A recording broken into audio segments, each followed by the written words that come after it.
Our dream is to be the best women's football club in the world, and it is just an enthralling moment for the Kansas City Current to be partnering with Good Energy Solutions and REC to make this ribbon cutting possible today. This solar installation serves as an example to businesses in Kansas and Missouri, but also to all sports organizations across the world, particularly where this stadium is the first purpose-built stadium for a women's professional sports organization.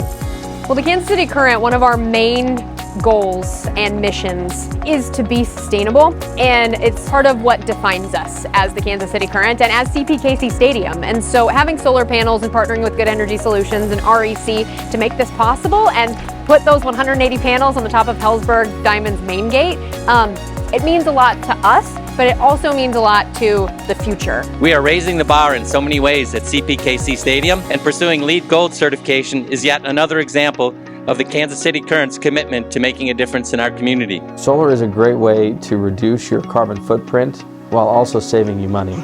In this case, the Current is going to save thousands of dollars every month while also avoiding the annual burning of 38 tons of coal. I think that's quite remarkable in many ways. 5, 4, 3, 2, 1, KC baby! Woo! My favorite part of having the solar panels, Good Energy Solutions, and REC be a part of CPKC Stadium is the fact that we are leading the way on the pitch, but we're also leading the way off the pitch. Not only do we want to change the world for the better in women's sports, we also want to change the world for the better when it comes to sustainability.